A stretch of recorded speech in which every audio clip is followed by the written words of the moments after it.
Excellent. Well, morning, Don. Thank you very much for joining me today. So, if you wouldn't Good to mind be here. just introducing yourself, please, buddy, that would Yeah, be most appreciated. yeah. Name's Donald Murray. I'm the managing director of Spincraft, based in well, we have two sites, Newburn and Benwell, on the west side of Newcastle. Excellent. Perfect. Well, I'd love to kick it off with the first question. So, Don, what does it mean to you to be a leader? What do you say? Mm. I think I think one of the prime things is the acceptance of responsibility, and a lot of that is responsibility for people.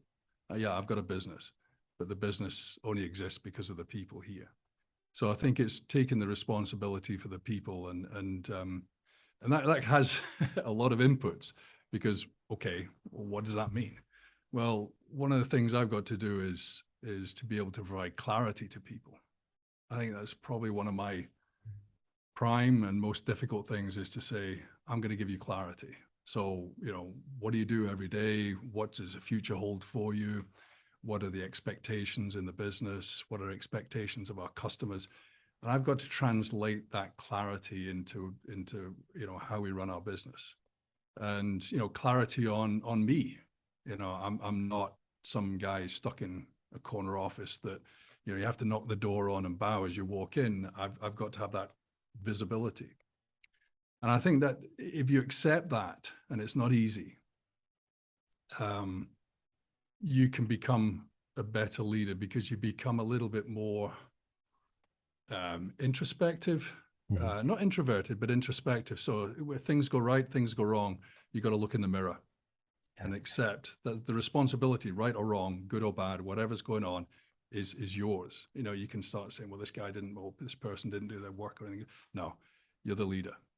You've got to be clear, and you've got to be, as I mentioned, clear in yourself, so people know who you are, what you stand for, what your morals, what your ethics are, how you conduct yourself. Are you a hypocrite? Well, maybe we all are a little bit, but you always try and say to yourself, I've got, am I being, if I look to myself, would I be happy with what I'm seeing? Yeah. So there's a lot of it goes into this, and I spent a lot of time thinking about this as well. Sometimes I've got to create the environment where people can succeed. Yeah. I have to do that. If people can't succeed, if the people in my team, say, for example, the people that work directly for me and the people for them, if I can't create the environment as the leader for them to succeed, the business isn't going to succeed. I'm not going to succeed. I have to accept that responsibility of creating that environment. So what environment am I creating? Am I creating one where they can succeed? I want people to want my job. Yeah. I really do. Yeah. I want that succession. I want people hungry, to say, but they'll only want it if what they see is good, and that's what that then comes back. Okay, look in the mirror. Absolutely. I love that. That's probably my favorite answer of all time. So, just for a number of reasons, because I think I resonate with that so much, because it's a feeling of responsibility, which is a real privileged position, isn't it? It is. It's hard. Yeah. I remember many years ago looking at certain people, my managers and things like that. And many times I was thinking, oh my gosh, I hope I'm never like that. Yeah. And others, Yeah. the best manager I ever had was when I had an apprenticeship. I went to university, came out. I was at Strathclyde University in Glasgow, mechanical engineer. And I had my first job in Derby. I went down south. I was hungry to see the world. And I've lived in several countries, by the way, since then. Yeah. And the best manager I had was a guy called Sham Mitra. He'd come over from India several years before, and he was my manager. And he always had time to sit and listen and talk to me. And that stayed with me for, let's just say, more than 35 years. And it's interesting that at a tender age of that, it stuck for so long, is they had time for me. Yeah.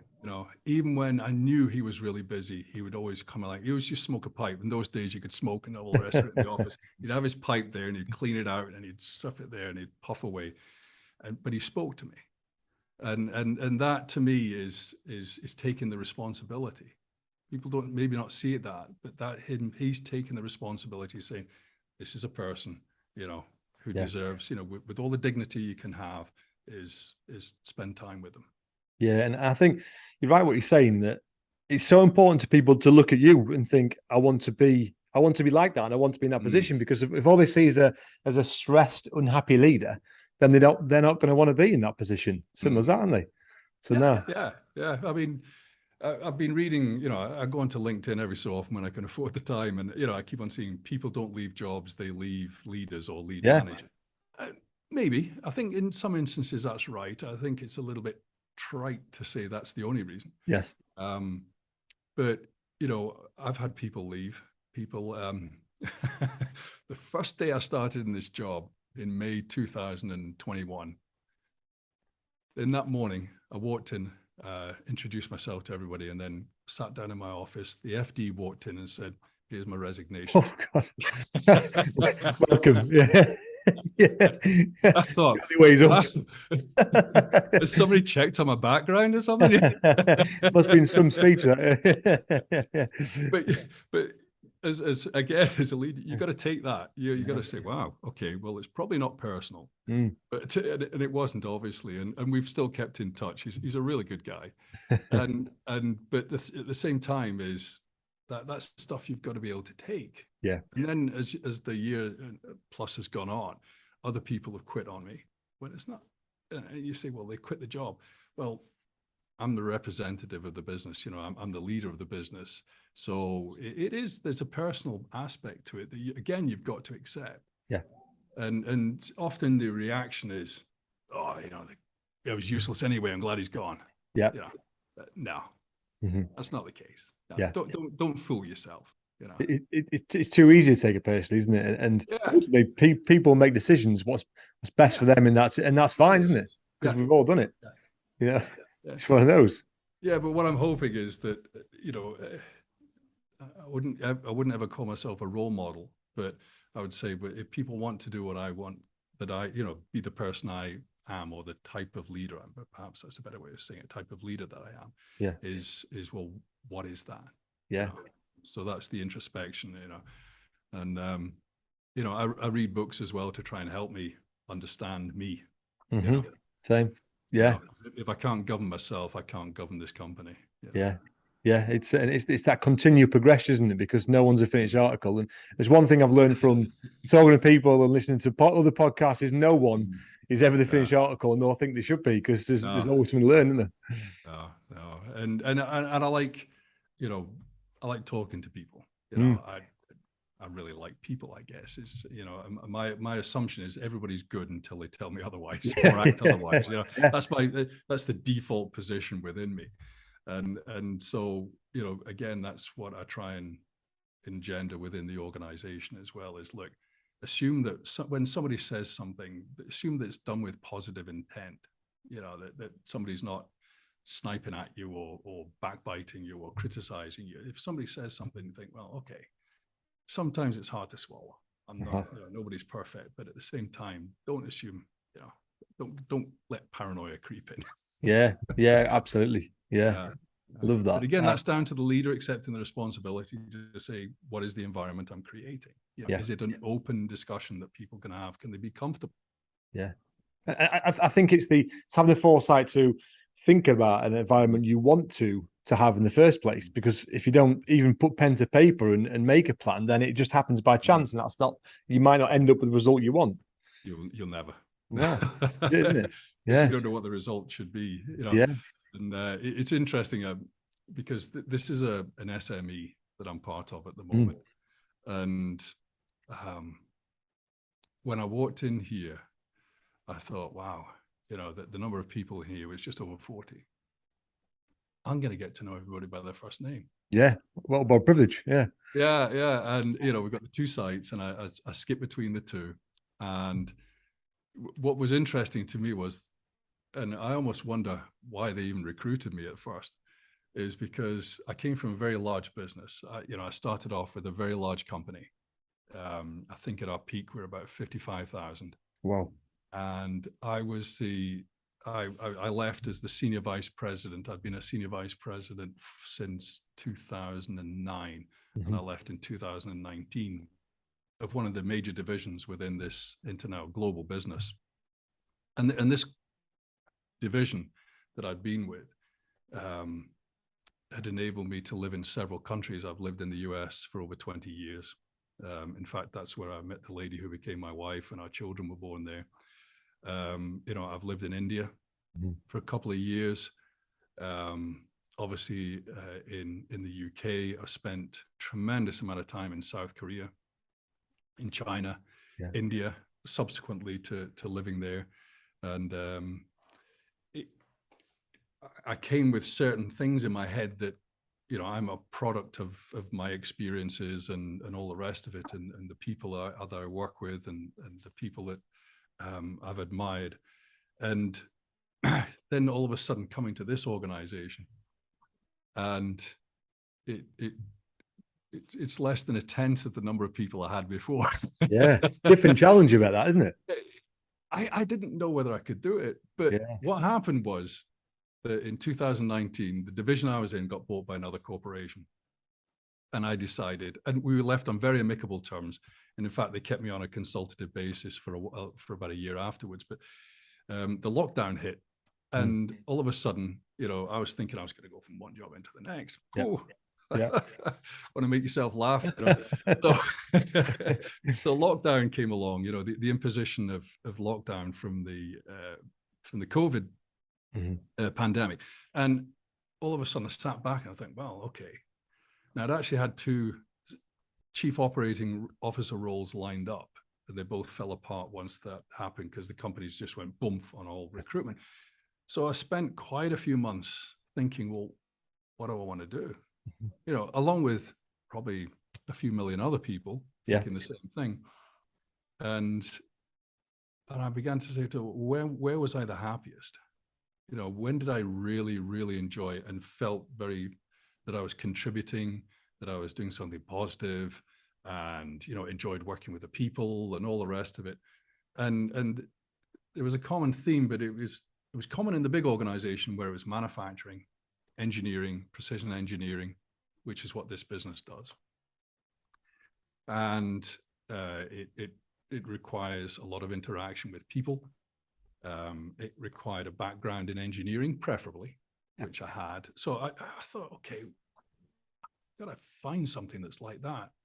And and it was actually a friend of mine who was the chief engineer of the organization that I was a part of. He'd left as well. He'd retired. And he just dropped me a note one evening. I was on LinkedIn. He just dropped me a note. Hey, you interested in this? I thought, Spincraft? What's that? And I'd never heard of metal spinning before to this degree. I always thought it was vases and stuff Niche. like that. And all of a sudden I thought, wow. And one thing led to another. And this is where I ended up. And, I said to my boss, who's over in Boston, Massachusetts, I said, I feel like this is a dream come true. I get to know everybody by their first name.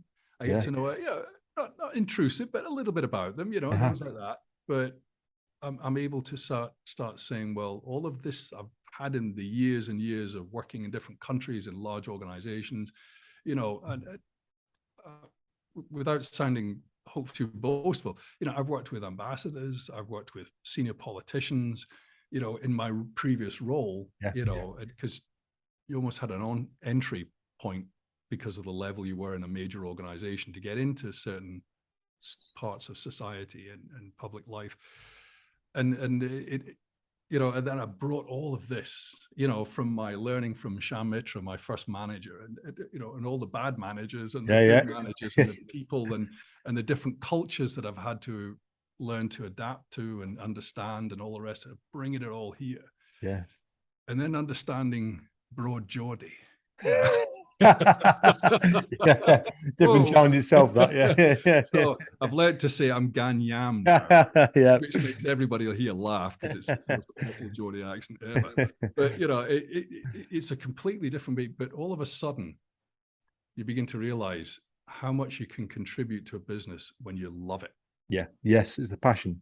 Yeah, and all of a sudden you think, wow, I'm absolutely loving this. Yeah. And as a leader, to get back to that responsibility, that's reflected in the organization. Yeah. That people see that even at an intuitive level. Mm-hmm. And I think that's very important, because that's attractive to people. Yeah. And you can't fake it. Yeah. Sorry, you can't. No, I agree. Why do you think you love that? Is it because you're a people person, you get to make a real obvious difference? Is it almost undiluted when you're part of a big machine to some extent, you think, in comparison? Well, the funny thing is, the way I described it once to some of the people here, I said, I make a decision here and I probably get feedback which I don't want sometimes, within hours or less.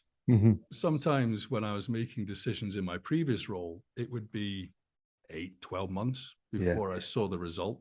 Mm-hmm.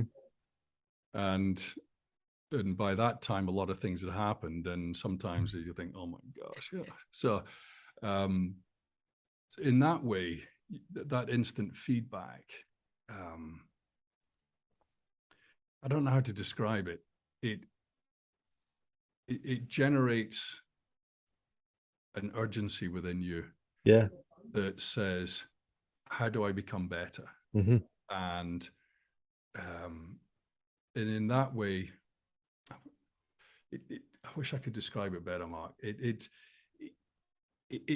creates within you a desire to be a better person. It's kind of crudely put, but it comes back to responsibility, isn't it? Because it is.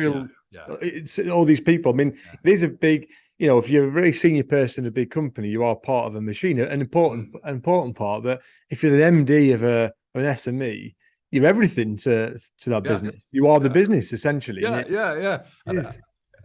you got to get rid of any airs and graces if you're going to be successful. That is, So I mean, I joke sometimes here, but people see me. I'll load the dishwasher in the evening. I don't care. I had visitors here from a local company on Monday, great company, and Express Engineering, and great to talk to them. I thought, okay, I've got to get the coffee and tea ready and things like that. Well, look in the mirror. Isn't it? Roll the sleeves up. Running up downstairs with pots and stuff like that, But I enjoy that because the result was it was a great meeting, and I met some really good people, and so you think, wow, it's here, it's a smaller version. But there's such a direct contact, and it's the same with customers. We've had some great customer visits here. I always try and encourage customers. I say, look, you don't believe it until you see it. You've got this piece of, let's say, very structural steel, very high tensile strength steel. It's a big plate that's, maybe 2 meters by 3 meters. We cut a hole in it and it's really thick. It's sort of, 50 mil thick. Oh, wait a minute, that was 30 mil thick. And we spin it into this dome. And that dome then goes, into an oil and gas project. Or if it's aluminium, we're sending it on a rocket for a satellite launch vehicle. Or we're creating parts for an MRI scanner for a medical application. And people go, you spin metal? It's titanium, aluminium, steel, you name it, we'll spin it. And we basically stretch steel. It's incredible, isn't it? I've seen it. I know. It's fantastic. It's like pottery with metal. And it's a 2 meter diameter dome that's going on a tank, a fuel tank for a satellite launch vehicle. We've got stuff going to it's called the JUICE project. It's going to the Jupiter icy moons. It's getting launched next year, and those little tanks in there. They were made in Newcastle. It is. And do you think that's because if you go back to, you did an engineering degree, that's obviously part of you. It's part of your decision almost now, the product and what you're making being part of something you need to be passionate about as well. Is that as important as the company for you? Yeah. In fact, I've done some introspection on that as well, because when I was spending that, it was almost a year looking at, okay, what I really want to do in my life. Because I knew, just to back to that, with my background and years of service, I had to make one move, because if it's unlikely, and you as a recruiter know, when you've got 35 plus years, people look and say, how much longer has he got? Yeah. How much longer does he want to have? And, you know, so when I knew I'd have one move. Yeah. Yeah. It's I had the to right get it one. right. So I did a lot. I had a look at a lot of companies. You know, I had a look at, say, construction companies, because very early in my career, I did a lot of construction. In fact, spent 2 years on construction in India of power plants. And in no way does this belittle anything anybody does. But if I was, and I'll use perhaps an extreme example, if I was in a company that was making cases for a Bluetooth headset, it wouldn't excite me. Yeah. It'd be Because engineering, it'd be manufacturing, and to a degree, there's some precision in this, because people want to have a nice product that looks good, feels good, it works, it lasts for several years. There's an art in being able to get plastic to do that. Can do it. Yeah. Doesn't excite you. Yeah. Didn't light my fire. You know, in the last business I was with, it was a worldwide known brand name, Rolls Royce, and I was in the marine industry for most of it. Yeah. And, you know, people would say, oh, you work for Rolls Royce, you know. After 30 odd years, I still smiled when said, do you drive one? Yeah. Yeah. And then I'd spend you know, quite a lot of time saying, well, actually, it's a completely different company. Yeah. And but so yeah, there is that. Does that what it really excites me, and that was really attractive when I came here. You know, I mentioned when I got shown around, I thought, yeah, okay, I get to know everybody, but wow, I had no idea. Yeah. We did stuff like this. We formed this precision.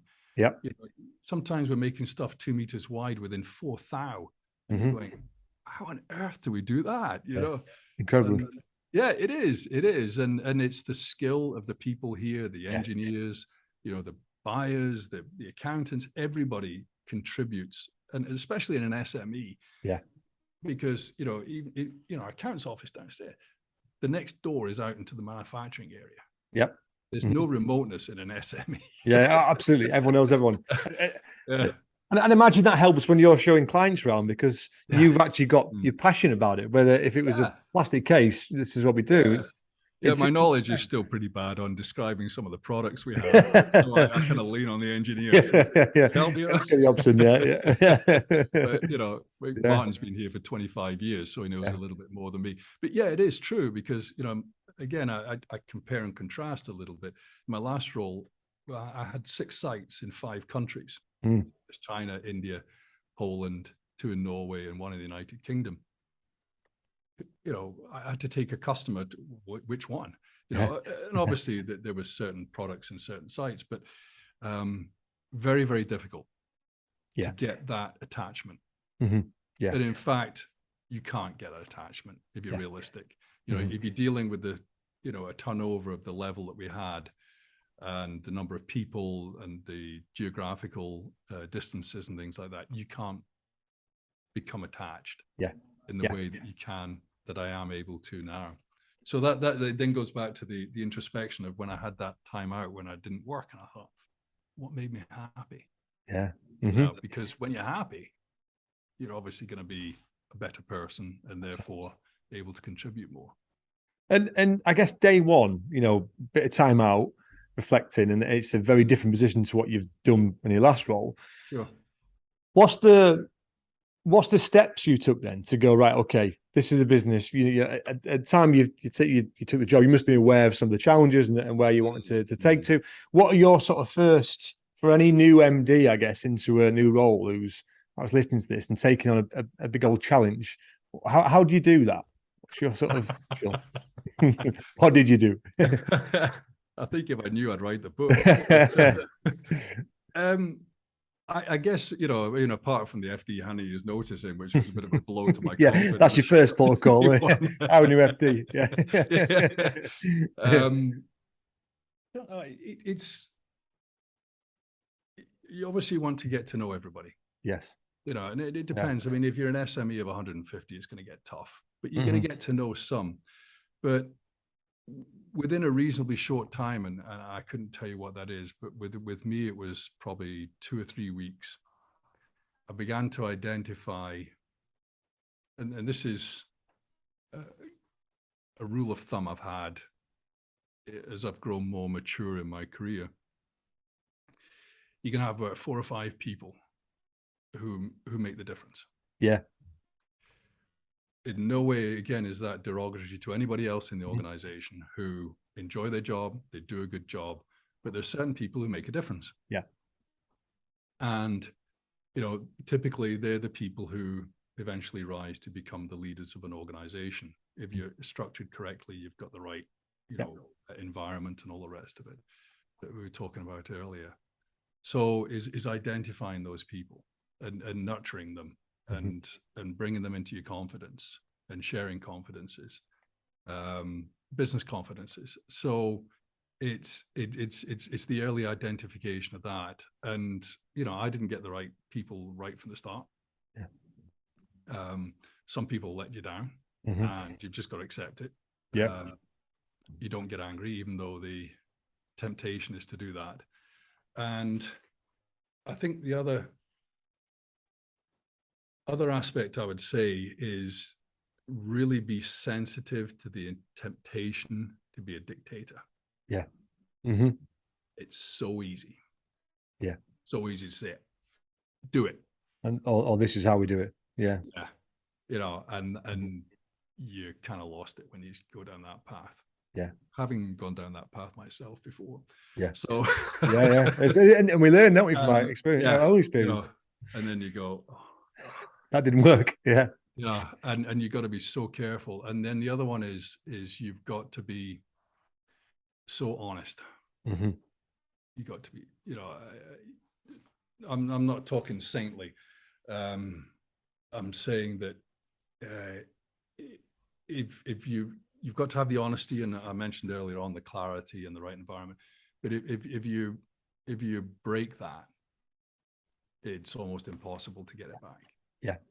So and that then comes with responsibility. Yeah. Is are you responsible enough to say I've got to be, because you've got to have the hard conversations with some people. I've obviously had to let people, not obviously, but I've had to let people go. And it's a hard conversation. It's the worst part of any job. I agree. Is to say, sorry, blatantly, we don't want you anymore. Yeah. And that's what's in their head. Yeah, of course it is.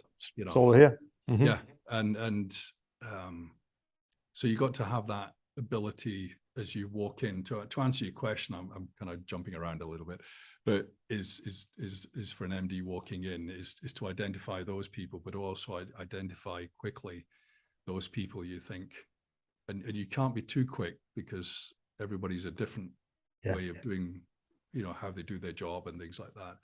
But is to be able to quickly say, okay, some of the people, have to leave the company because they'll drag everything down with them. And if you don't deal with it as a leader, people say, well, he's not being honest. He knows there's a problem and he's not dealing with it. Absolutely. And I think the smaller the company is, they're probably more important that there's 1 or 2 or 3 people can change the culture of a business straight away. Yeah. Even one bad egg to some extent. And I've it's the one bad apple ruins the barrel is one of the old sayings there. And it's true. You know, you just got to make sure you're not the bad apple. Yeah. This is it. Yeah. And it can be hard to identify who that is at times. Sometimes it's deceitful, but it's amazing the difference a culture straight away as soon as that person's gone. But it's I agree, it's the massive, it's the worst part of the job. You've obviously worked in a variety of different companies and all shapes and sizes, and manufacturing engineering will have changed over time, I'd imagine. I mean, what do you see as the key differences now? And that might be challenges, it might be the best thing about manufacturing versus when you started out, because I imagine it's changed a hell of a lot, I guess. Wow, that's a tough one. I would say the use of intelligent data is a game changer. And you know, you've got to be so careful, and perhaps I can illustrate that rather than trying to articulate what I'm trying to say. So, for example, we have an engineer here who's been with the company 40 years, an excellent person who's got a wealth of knowledge, and he wants to give it away. Yeah. And he is doing, and we've got some of our young engineers working with him, and it's fantastic. And I always like to chat with him. And, you know, because as I say, he's a good person as well. And so you take that, and he, you know, you say to him, oh, gosh, you know, how are we going to spin this? You know, what do we do, and all the rest of it? And he'll go, well, we've done this, and then we had this problem, and we fixed it, and, you know, there's going to be a bit of trial and error and all the rest of it. It's okay. So he understands how to manufacture. Yeah. On the other hand, now we're exploring artificial intelligence, where we're going to be basically connecting up our metal with all sorts of sensors, and, you know, the machine is going to have all sorts of sensors. And as we spin it, we're collecting masses of data. And somehow, with the magic of people's capabilities now in computer science, they're going to analyze this through artificial intelligence and say, this is all this massive data feeding back, you know, and maybe the metal cracked, or it didn't quite form the way we wanted to, and all the rest of it. And what we're going to do is we're going to accumulate all that information, analyze it, but now we're going to have artificial intelligence analyzing it, and give us an answer. It's unbelievable, isn't it? And we're in the early days, but you think, oh my gosh, you know, we've actually now leapt where we've got a machine that's capable of learning. And as we try different metals, different spinning techniques, different mandrels, and all the rest of it, it's going to learn more and more and more. So, you know, for example, if we spin, which we did recently, some small aluminium domes for a satellite launch vehicle, first one cracked. We've done this before, countless times. Why did it crack? You know, so, hey, Pete, can you come along? Hey, or Martin, whoever it is, and sat down and they fixed it. But what if, whatever that happened, and you know, and then you press a button, of being simplistic, and this machine says, oh, this is what you need to do. It's amazing, isn't it? So it's amazing. So what does that mean for manufacturing engineering? Well, does that release you then? I don't need to have that. I can focus on other areas to improve manufacturing and use AI as a tool. Just to help. I don't need to bother with that. And, you know, because, but at the same time, I'm wary, because, again, to illustrate the point, perhaps I'll try not to be too long here, but I was part of a team that was putting forward a proposal to the board of directors of Rolls-Royce, and it was 50 million plus euros, and I was just a little part of the team. But one of the things that one of the directors said to me during the presentation, because they had to approve it because of the level being required, he said, well, you're getting rid of machining. You've got to be very careful, because when you're developing new products, if people don't understand what machining can and can't do, they may not be able to develop really good products, because they don't understand what it takes to make that product. And that's something that's really stuck with me. That's probably a good, I don't know, maybe 6, 7, 8 years ago now, maybe more. Can't remember. But that also comes to me is to say, okay, you've got the contrasting where you've got this guy with 40 years experience who can think things through. Now, obviously, it's great to have the AI coming in and freeing the manufacturing engineer to do perhaps other things. But are we losing a line of sight?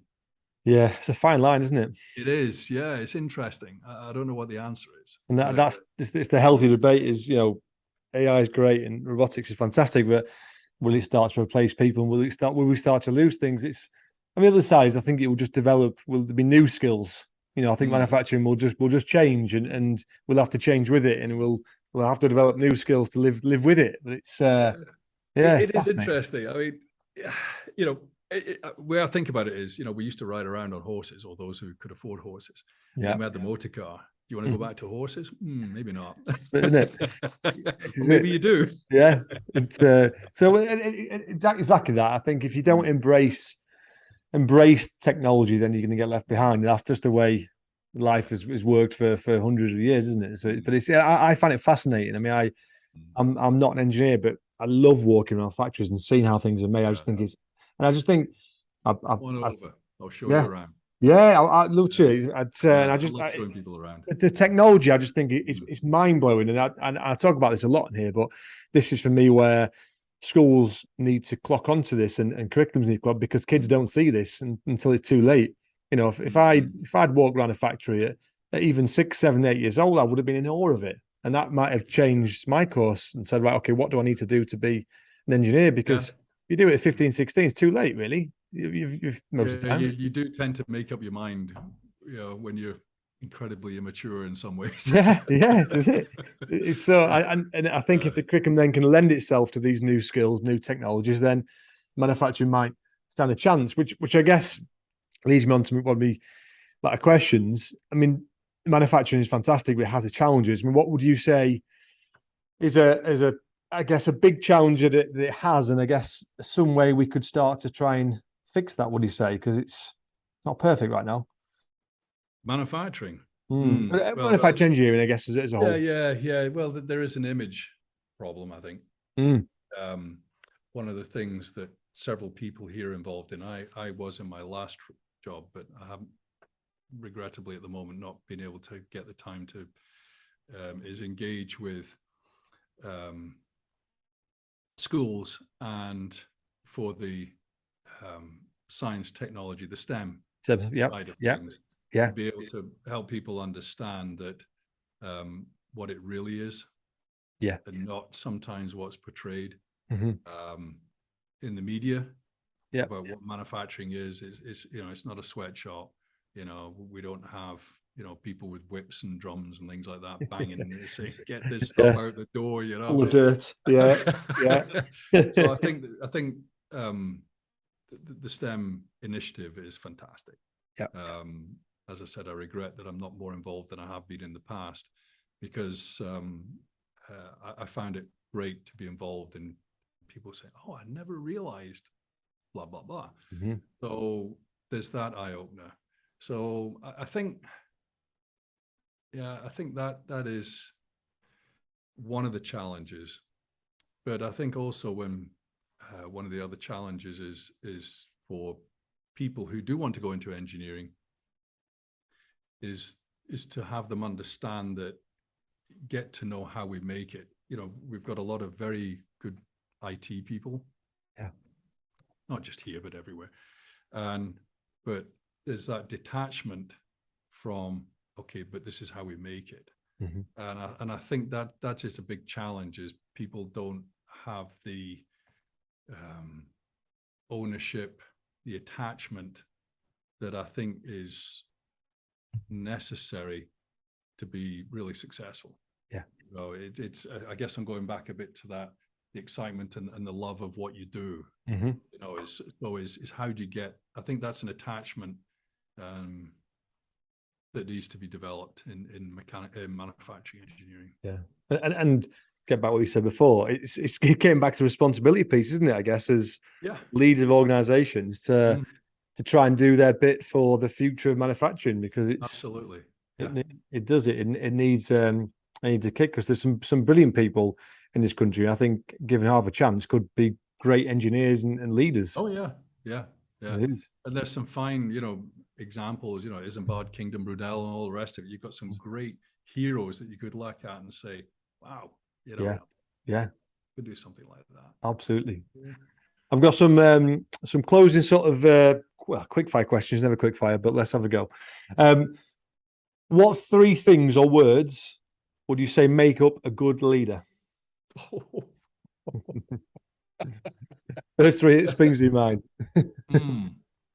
Oh, I'm at risk at repeating myself. Is that a problem? No, absolutely not. No. Clarity, honesty, morality. Yeah. Love it. Excellent stuff. What's more important for you, the academic route into engineering or on the job learning?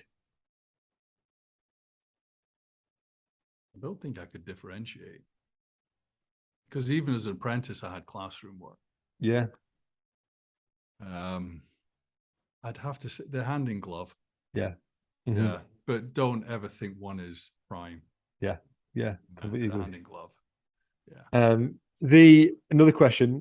One question I've got from my ex. I stole this off another podcast, but the previous guest asked a question to this guest, and this is I'll get this up here. This is Eddie, who's the MD Cellpack Solutions down Peterlee. Really, really good chap. His question was, which I think actually I'm really pleased he asked this, because I think your career has been. I guess we haven't really had time to dig around it. It's been unbelievable. And probably one of the most diverse careers I've ever seen in terms of shape and size, different countries, everything in there. So this is Eddie's question to you. If you could go back in time, at what point in your career would you go back to, and would you change anything? Oh. That was a great question. Yeah. Interesting. What point would I go back to? Problem is, I associate it with countries, and then what role I had in that particular. Yeah, no, country. I like it. That's what I thought for you. It's a particularly interesting question.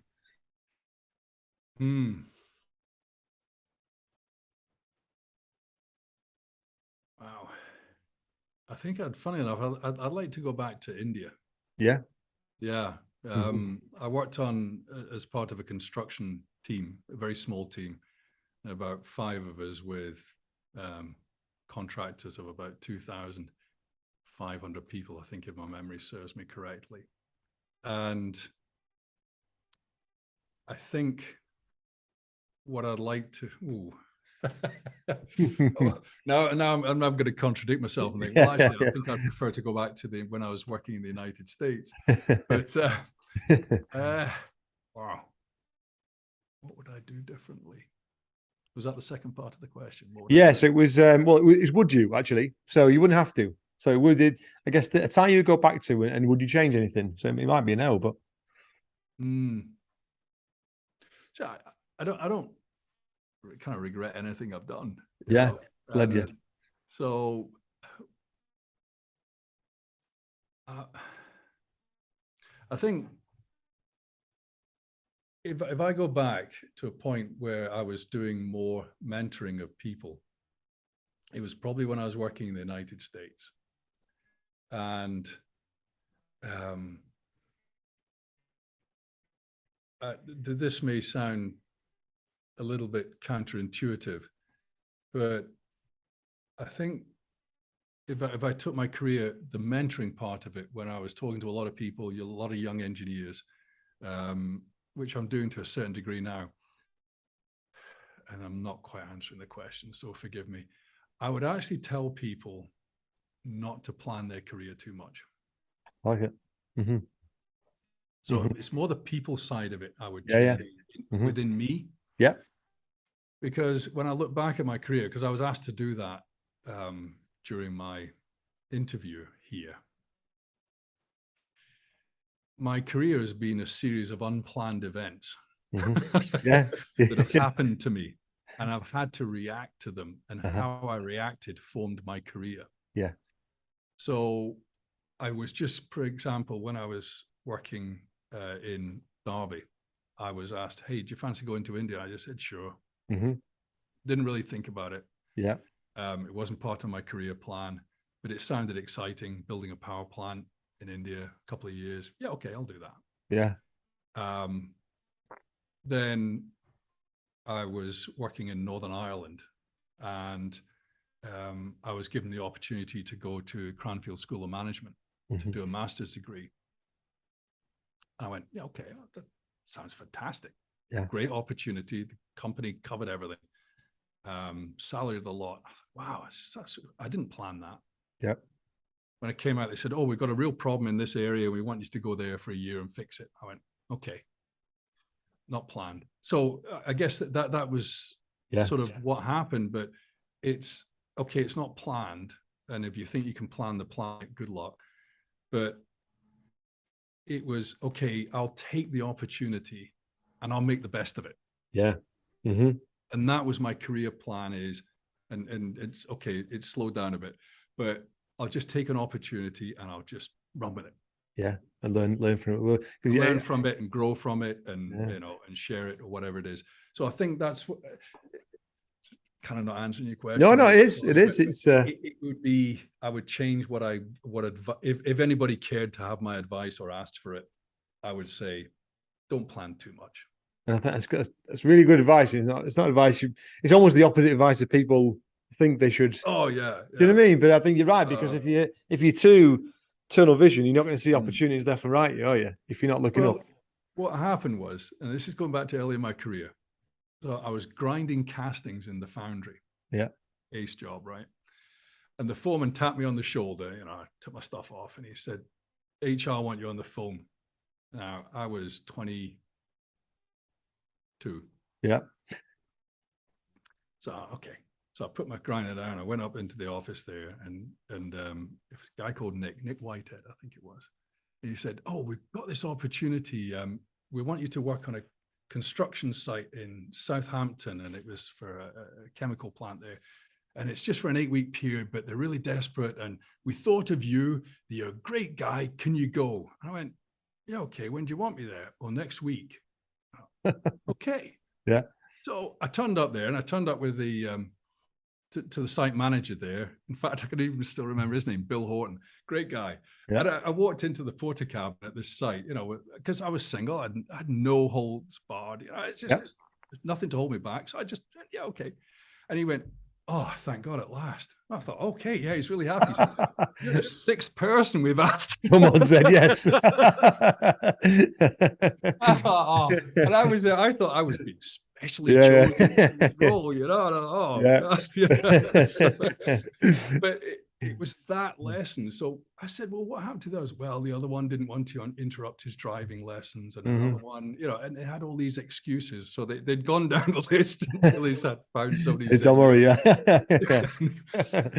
So, but it taught me a lesson that I grasped the nettle, because it wasn't a great job.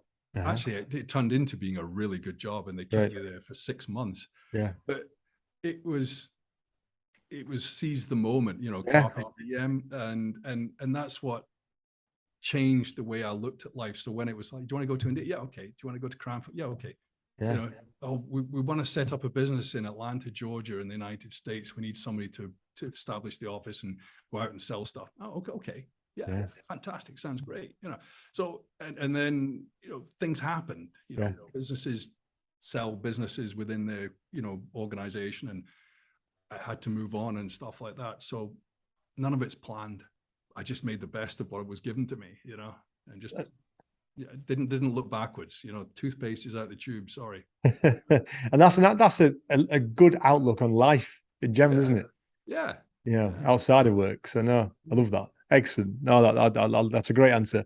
And the next sort of 12, 18 months at Spincraft, what's the sort of plans there then? What's the stuff happening? We're growing. Yeah. Yeah. We've had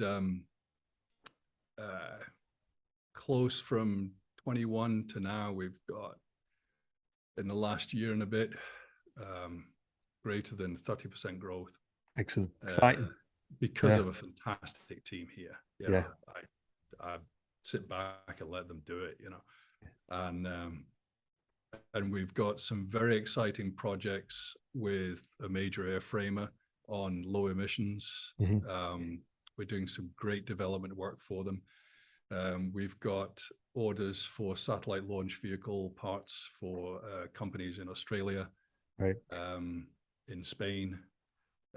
We're exporting products to the United States.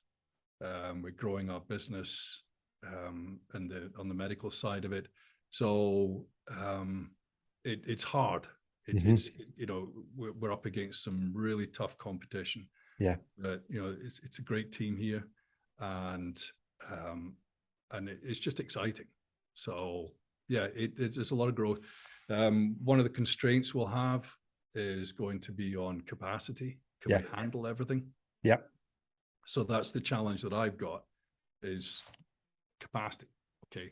think about it another way. That's the environment I've got to create so that people can be successful. So how do I create the capacity, whether it's machinery or people, space, whatever it is, so that we can be successful? Excellent. Perfect. Look, I've really enjoyed this episode. Yeah. It's been good fun. And you know what? I think so much for people to learn from this, and just in terms of, I think for me, in terms of the transparency, the importance of responsibility of being a leader, but also the transparency and honesty, because you're in a very privileged position as a leader, very privileged. And I think people will take a lot from that, and just the general outlook and the passion for the job, which is so crucial. You got to be passionate about what you do, and if you're not, you just turn up. So, look, thanks, and I really appreciate that. It's been great. Appreciate the invitation. By the way, some great work you've done for us as well. Thank you. I appreciate that. Yeah.